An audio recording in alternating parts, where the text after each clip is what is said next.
Today I want to talk about how to connect using the online tools that we have available, and I'll talk specifically about some of those tools, not just Zoom, which is what we're using today, but there's some new ones as recently as this week from Google and Facebook. You may or may not have heard of those, but we'll talk briefly about those. I'm not going to go deeply into a tutorial on those specific tools, by the way. Um, there are many very good YouTube tutorials offered by the manufacturers of the tools, as well as many other people. So if you really want to learn about, setting up your meeting in Zoom, or how to optimize the video with Zoom, those kinds of details. If I work with you one-on-one, I'm certainly able to give you that advice and guidance, but you also have a host of resources, and I don't need to be redundant and recreate those. But I do want to give you an overview so you might know what's the right tool I might use under what circumstance that I might use it. I'm hoping that the results of this support that I can give, this seva, is to help the devotees to stay connected with your family, with your friends, with your business associates. Stay connected with your stream of revenue. I'm helping some who are healers. We have a cranial sacral devotee in Hawaii whose business has been affected, her Reiki business, her massage business, and yet she's had no online presence and didn't really know how to have a YouTube channel or get videos up or leverage the varying tools of social media as a marketplace to engage clients and continue to have her income such that she could pay her rent and feed her family. Likewise, a devotee in New Hampshire had some great content, didn't know how to get it onto YouTube. Some really nice videos that she wanted to share with other devotees, so we did that, created a YouTube channel for her and uploaded those for her and showed her how to share that privately or publicly, again, depending on how she wanted to share that content. Another devotee in Michigan is likewise a teacher that wants to be able to reach students online and had never done that before. So overcoming some of the fear associated with doing something new. So sort of building up her confidence and her courageousness while we're bringing in the tools. So these are just some examples, some ways in which I might be able to help you if it's relevant for you. Now, I do want to put a disclaimer on it. I'm like all of us, I have a job and a wife and children and grandkids and normal families responsibilities. So I scale how much availability I'm able to do, but that's my job. So don't you worry about it. If you reach out to me, allow me to be able to say yes or no, or be able to say how much time. That's my job, to own my own time and use it effectively. But your job is to reach out when you need help and be able to receive it as best you can. So as you can see here, if you'd like to conduct meetings or record a video, we have another woman I'm working with here soon who wants to do meditation, guided meditation for her family in Lebanon in their native language. She was trying to find meditations in their native language and couldn't find any. I said, well, create some. And she thought, wow, okay, so we're doing that. I'm helping record them. I'll help post-production. I'll edit the videos. We'll put it up on YouTube on a channel for her, and she can share that out with her family in Lebanon. So lots of great things. You might want to, again, just create a recording that is available on Instagram or Facebook or YouTube or wherever. So these are some of the things that you might already have thought about, some of the things that you might want to consider, and some of the ways in which I could help you. So I always begin when I talk to people about doing things in terms of engaging with other people, online or physical, really is to think about, before you start talking about the tool, and a lot of people come at me first with I want to be able to use Zoom, and I'm saying, for what? It may prove that Zoom isn't the best platform for you. I want to, maybe Skype is better, or WhatsApp, or Facebook Live, or now the new Google Meet. Lots of great tools out there. So consider the tool like a hammer. Each one has a particular purpose. So you need to understand really what your purpose is first, so you can choose the right tool. There are many kinds of interactions that we have. One-on-ones, which typically are done through our mobile phone, through face-to-face. We now have the beach open, by the way, here locally, so my wife and I get to take walks on the beach today. And of course, the rules of social distancing and wearing a mask. Wearing a face covering when you're within 6 feet of anyone else, that still applies. But so one-on-one is one type of interaction that is unique. Counseling sessions as an example, healing sessions as an example, one-on-one training, one-to-many, conducting a seminar type, a classroom training, a broadcast event. That's Facebook Live, by the way, is a great platform for that. Talk more about that as we go along. Many-to-many, where you have many people engaged with many people. There are some platforms allow you to bring large groups together. In this Zoom, we can have up to 100 participants. In Facebook Live, you can have an unlimited number. And of course, you can pay. When I'm talking about features, by the way, I'm talking about free. You can pay more and have more people on most any platform. But I like to use the tools that are available freely. Pre-recorded without a live audience. This is a very powerful way for you to get your message, your offering, your skill, your seva out to many. It could be just a simple pre-recorded message sent to family members or children that are off to college, or friends overseas.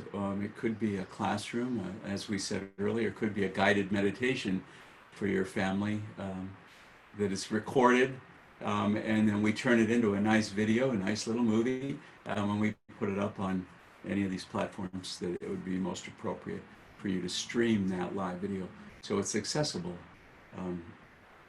Could be a combination of all of those. So, think about the kinds of interaction you want to have, and then what is the best tool for that interaction. I hope that makes sense. So, some of the things to consider as you're looking at engaging with others. Of course, first, there should be clear intention and a well-defined purpose. What is it that you're seeking to accomplish? What do you hope the recipient of your communications, of your service, of your class, of your healing session, your counseling, guidance, whatever it is that you're providing, what do you want to leave them with? What is going to be their experience? You need to really understand who that audience is and what their environment is like. I've had examples. A couple of devotees that I worked with this week. One had very poor internet connectivity. She wanted to conduct some classes online, but her connectivity at her home wasn't really sufficient to do all the things that she had thought she would be able to do. And without making some changes to her technical infrastructure, it wouldn't have been a very meaningful experience for her or her students. So I made recommendations around some technical infrastructure changes that she could make. She's considering those now. Whether she can afford, the $100, $200 it might take is up to her. But anyway, understand your audience, understand their experience, understand what their connectivity is going to look like, what your connectivity looks like, what your tool sets look like, and then look at the platform. How do you optimize the platform that you're going to use? Here we're in Zoom, and I'm using a microphone here. It's called Big Blue. It's not an inexpensive USB mic, but it's a very good one. I'm using a Logitech 920 webcam. It's on a little tripod in front of me, and I have a little speaker here. So that's kind of my infrastructure connected to my HP laptop, and I'm using a Wi-Fi signal out in my temple here. So fairly meager tools. I don't have a high-end camera, a super high-end microphone, a mixer, and all these kinds of things for this session. Now I do have all of those tools, and we use them when we record our classes. I did a class this week on quantum consciousness, talking about how the great masters have shared with us the science of religion, the ancient science that talked about the unification of all things. Well, today physics is validating all of that, and I shared some of that with a talk that I did. So anyway, the right platform to fulfill your purpose and the intentions that you set. Content's an important aspect, of course, of all interactions. And the content could begin just with your picture. If you're going to have a presence in the social media environment, Facebook, LinkedIn, even Zoom, Google Meet, and of course YouTube, you want to make sure that those are like your web pages. It's like a website with a built-in marketplace. Facebook has 600 million users in their marketplace, and you can tap into those. If you want to offer meditation classes or healing or art or cooking or any kind of thing, the thing that you have a passion around and want to share that out with others, that can be done in Facebook Live freely, and you can market it to that 600 million size market, and so it goes.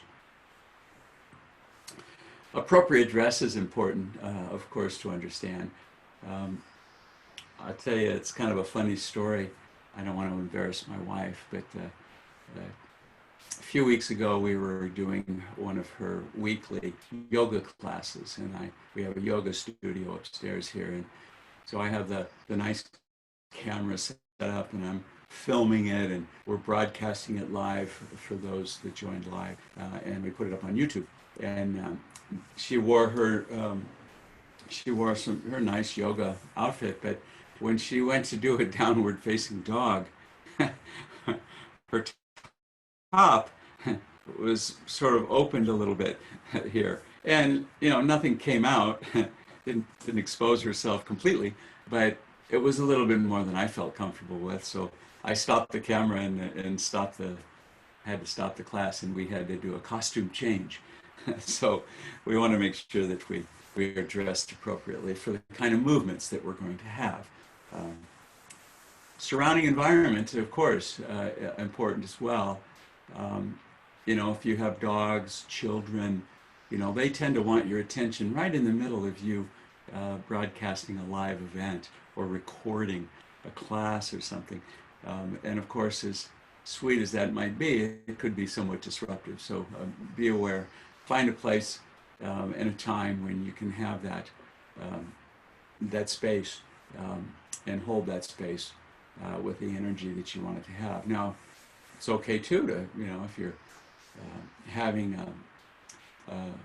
a session with family overseas, as an example, sure, children running and dogs barking and all that, that's a part of the experience.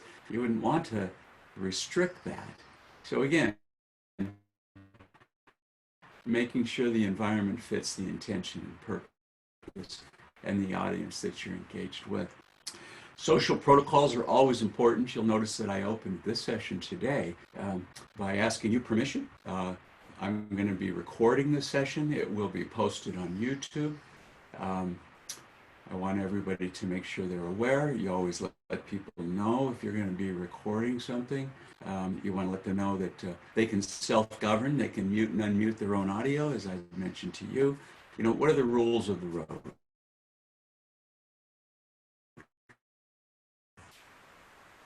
and be upfront with everybody. How are you going to use? Make sure that you're very transparent in the whole experience. And lastly, what are you going to do with that content?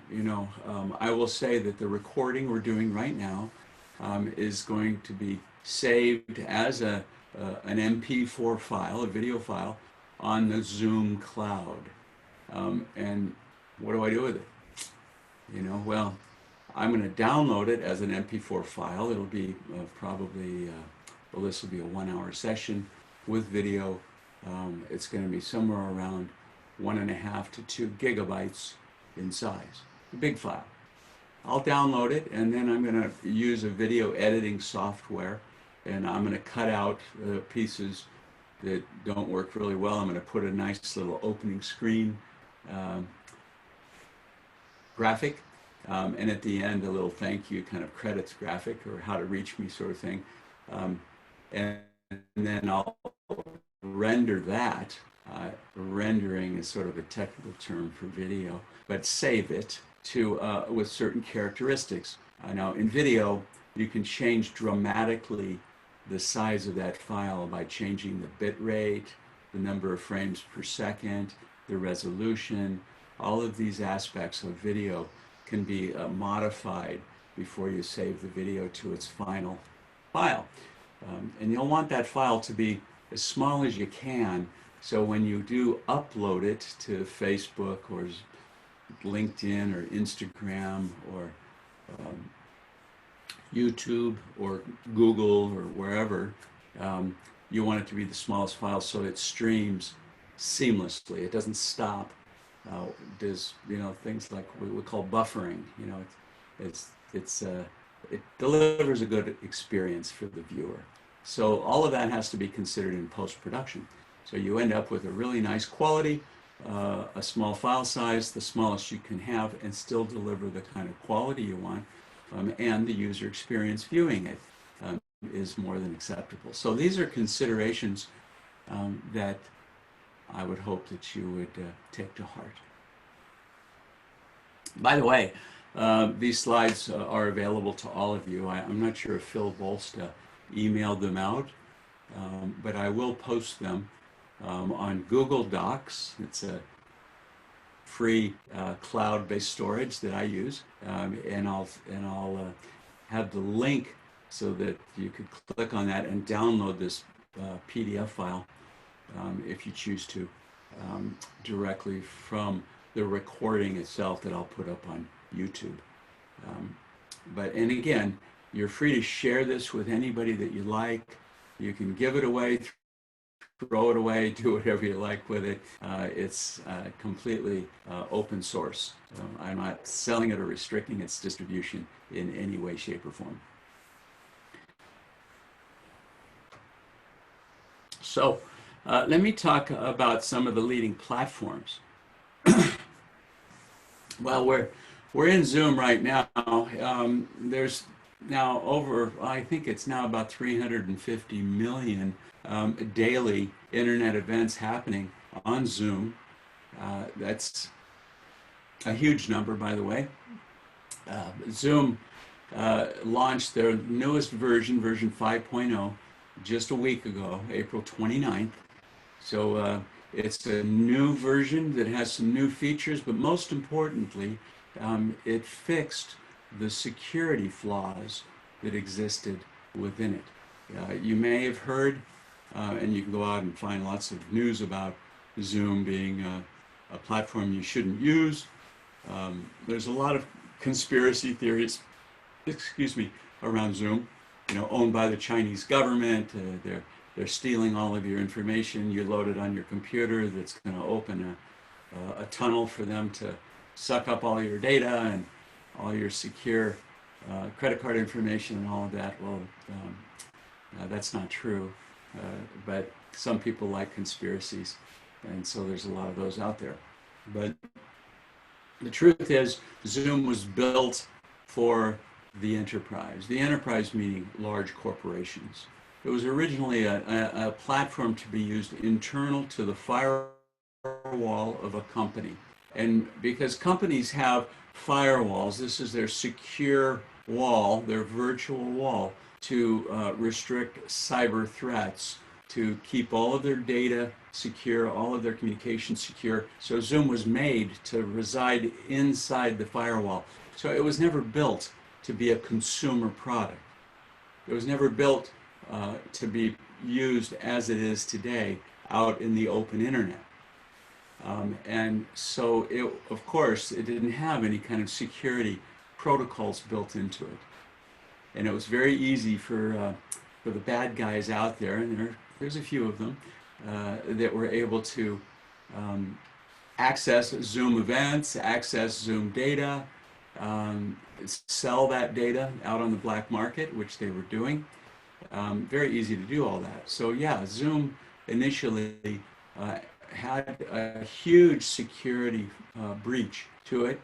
Now, I've never used Zoom as a secure environment. Today, you didn't register, you didn't use a password, you don't have to put any kind of information in, you could just join. And all of my Zoom activities have been like that. So there's nothing to steal. There's no database that's being created around your identities or anything to be taken. So I've never, even when Zoom first came out and I was using it, knowing that it didn't have the security protocols, that was okay for me. Now, for someone else that was maybe running a class and they wanted to take credit cards or PayPal or Venmo as payments, so they wanted people to register, giving name and address, that would have been a real problem in Zoom. It's not today. Zoom hired the head of security, cybersecurity for Facebook. They wrote very quickly over the last few months all these new security protocols to really secure the data that's created within Zoom environments. And so they launched on April 29th their new version. Obviously, it's a cloud-based application. It does require you to download the Zoom application onto your computer if you want to create your own meetings, you want to manage those meetings, all the things that Zoom can do. So it's a very small little piece of software that you would download to your computer. It's free. You can conduct a Zoom meeting that's limited to 40 minutes for free. If you want to do 41 minutes, you need to pay. You need to have a subscription. I do have a subscription with Zoom that allows me to have unlimited meeting lengths. I pay $134 a year for that subscription. Now, I paid 1 year up front when they offered a special pricing. I think it's somewhere around $15 a month, which really doesn't cost that much if you think about what it would cost to to engage with international audiences with video conferencing. So it literally all along has been a very cost-effective solution. But again, you can have a Zoom account for free. You can conduct Zoom meetings today, limited to 40 minutes in length. You can record your sessions locally to your computer, or you can record them to the Zoom cloud. I record them to the cloud just because I don't want to run the risk that if my computer has a problem, I lose that file. Also, I don't use up the storage space on my computer for all of my Zoom recordings until I download them from the cloud. You can also immediately send a link to your Zoom meetings that you can access that points anybody to that cloud to stream that video from the Zoom cloud and watch it. So you don't even have to upload it to YouTube or do anything with it. If you're okay with it as it is, just immediately send that link and people will have access to that recording. So Zoom, I think, is a great tool. It continues to offer great features. There's some new features that have been added. I won't go deeply into all of them because there are plenty of tutorials out there, some really nice YouTube tutorials. But again, if I work one-on-one with any of you following this call, and Zoom is the right tool, then I'll show you how to that will use it for your purpose. Skype has been around for quite a while. It used to be owned by a venture capital firm whose largest investor was eBay. They have since sold it to Microsoft, and Microsoft has done a great job at implementing it across multiple platforms. It works very nicely in tablets, computers, mobile devices, even the Xbox console. By the way, Zoom works very nicely as well on a mobile device.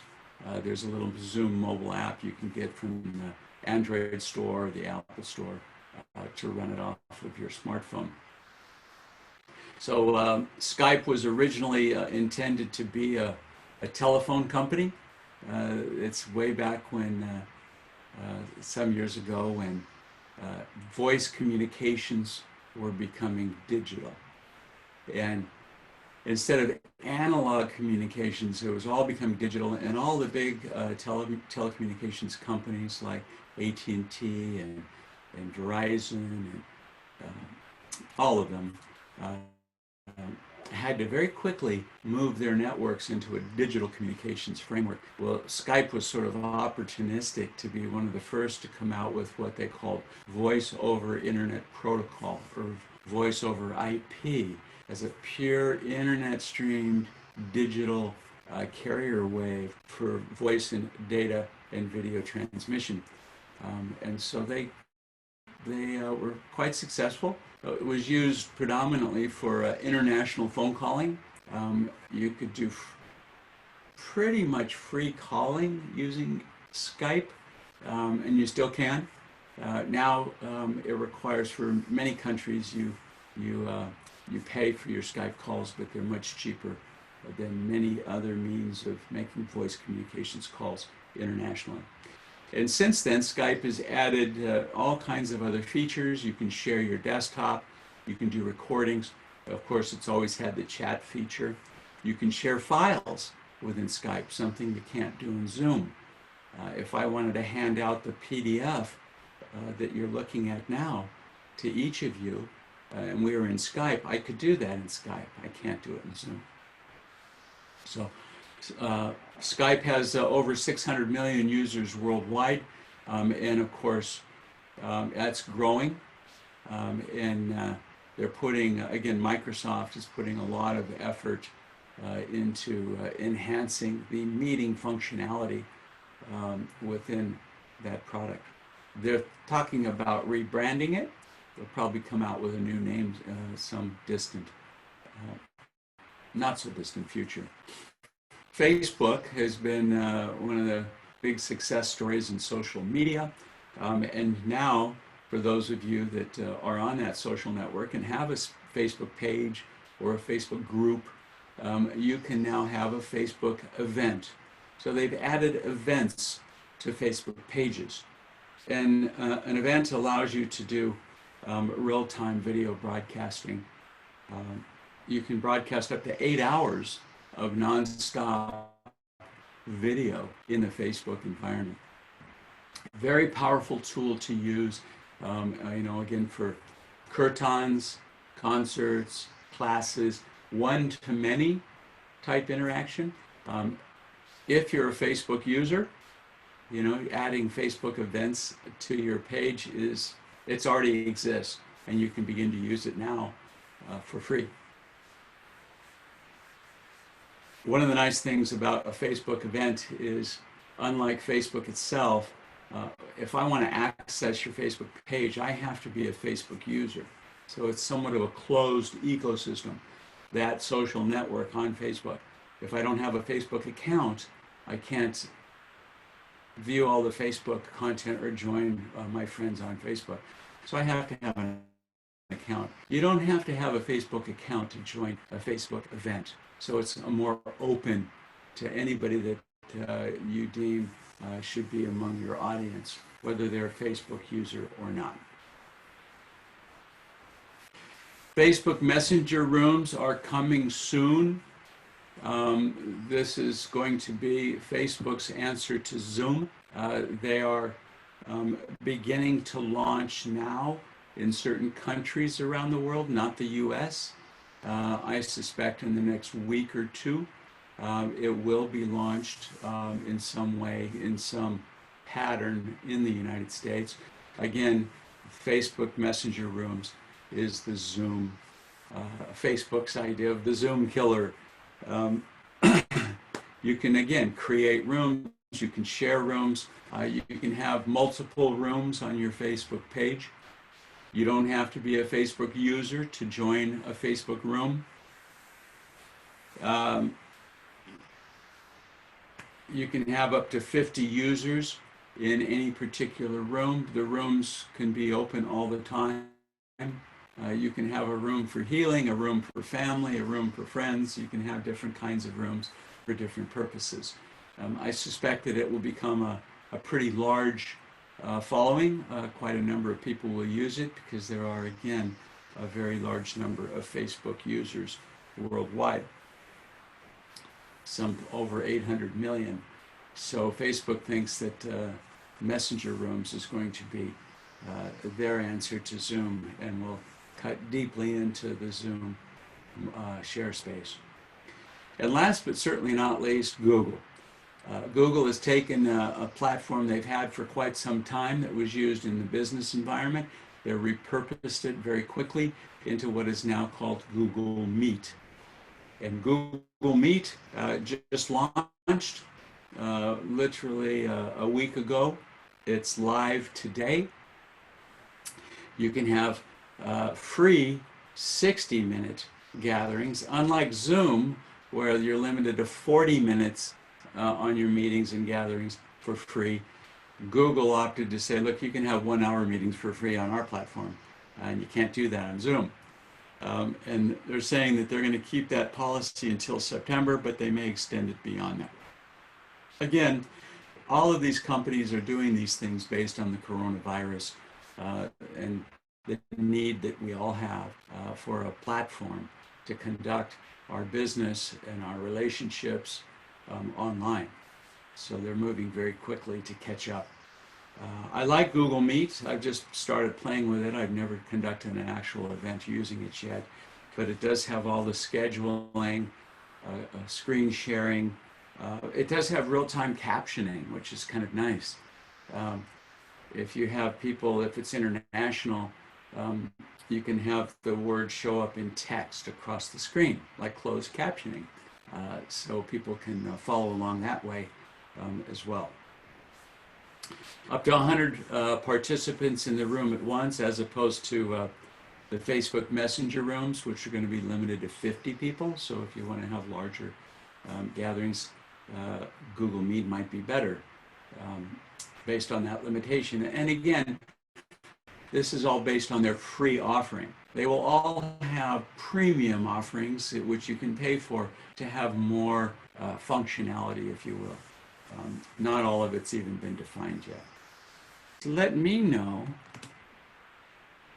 how I might be able to serve you. It's my pleasure to provide service to my fellow Grotobais.